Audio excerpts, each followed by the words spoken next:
Good morning. This is Tom Alexander. It is Sunday, May 14th. It is Mother's Day. Happy Mother's Day to all of you mothers out there and to all of you who made mothers.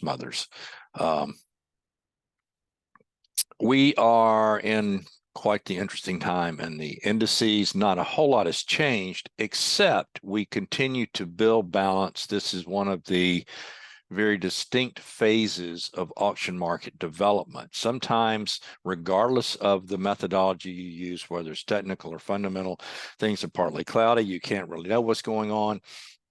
Actually, you can know exactly what's going on now if you're following auction market concepts. Now, can you know the exact direction this thing is going to break? No. But what you can know is we are on the cusp of an extremely sharp move, very sharp move.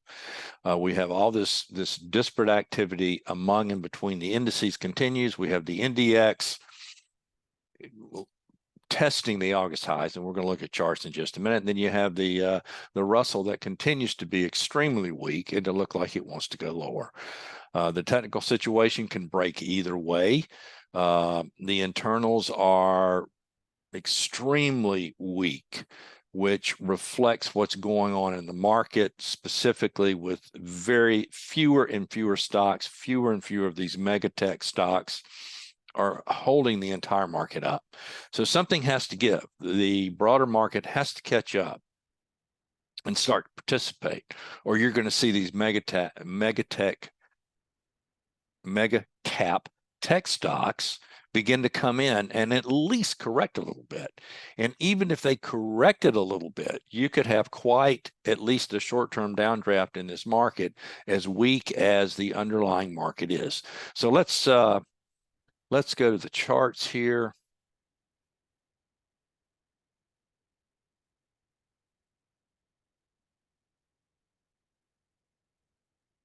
And what I'm going to do, you're looking, let's start with this view. And we'll just go through each of the indices, and I'm going to start with the SPX. Now, these are weekly charts. This is the S&P. And again, the S&P now continues to coil tighter in a tighter range. Here are the important key reference areas. It's around this 4,200 area to the upside, and it's around this 4050 area to the downside. That's the SPX. Now, if we go to the NDX, and again, these are weekly charts, the next level to the upside is the August 15th high in this 13,700 area. And then to the downside, it's the 3-week back low here around 12,727. And then we'll look at the Dow. The Dow is going to reflect pretty much the S&P. We traded up very close to this upper key reference area, traded sharply lower. Now the Dow is showing a lot of relative weakness as well. If we go over here, this is the one that's most interesting to me. This is the one that I am looking for a true tell.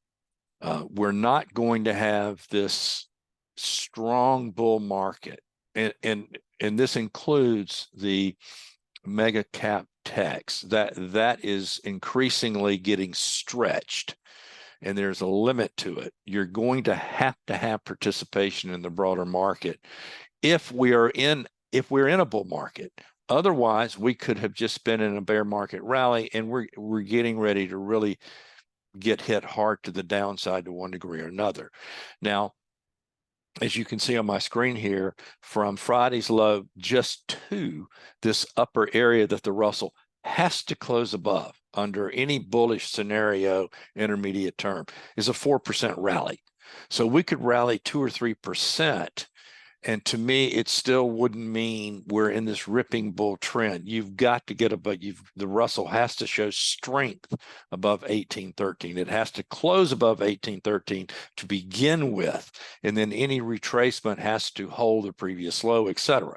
But let's keep it simple. For now, the Russell is just showing an awful lot of weakness. And this certainly goes on the bearish side of the ledger.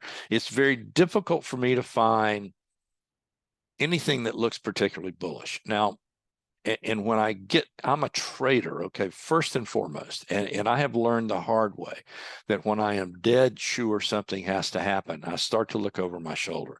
My biggest losses of a trader, as a trader, over the 38 years I've been trading, have occurred when I was most sure about what was going to happen.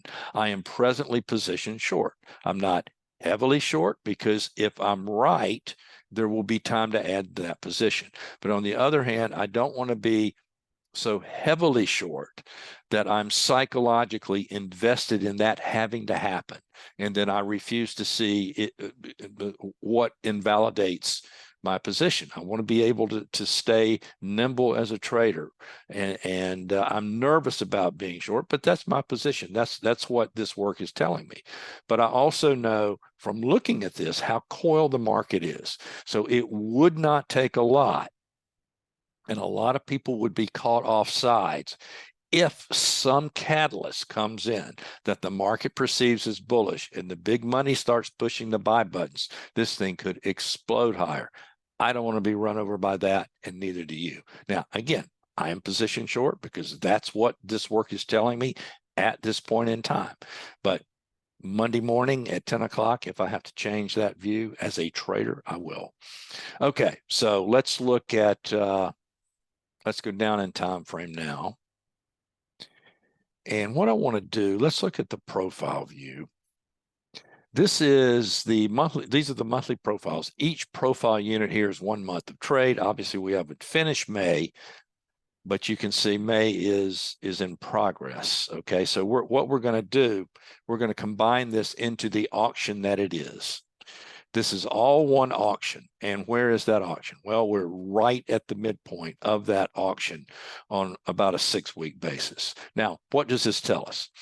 This is Market Profile, Auction Market Concepts 101. We have an extremely mature structure. We can know with certainty that sooner than later, we're going to test or exceed the upper extreme. We're going to test, or we're going to test or exceed the lower extreme. We're right at the high volume node, the area of greatest consensus in this market for the past 6 weeks.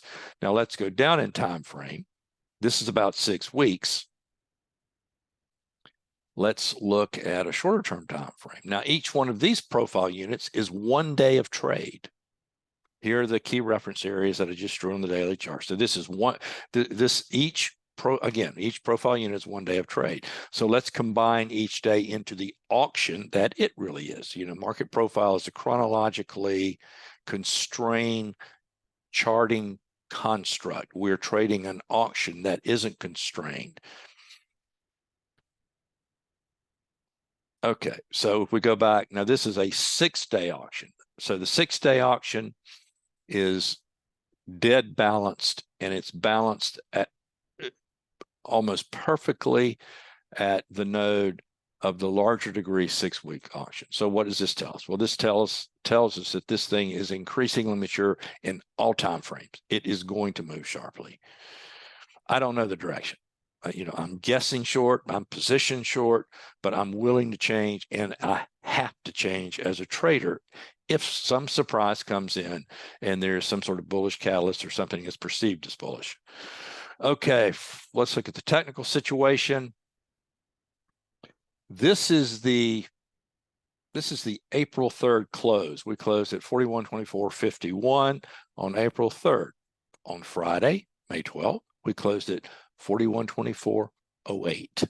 That's not a lot of change. If we wanted to draw a line through here, we'd be right at the midpoint of this structure. So everything that I'm showing you is just a different view of the fact that the market is in balance. There's no control in the market. Neither buyer nor seller has been able to move this thing directionally. Both the buyer and the seller are waiting to move this market. And when that happens, because we are so compressed in multiple time frames, the move is probably going to be quite explosive. Now, if we look at the work down here, this is NYSE data. The red line is the 10-day moving average of NYSE advancing issues. The green is a 5-day moving average of NYSE advancing issues, and the blue is breadth. Notice down here for the past 6 days, and of course this reflects the narrow range and the tightness and the balance of price that we just looked at.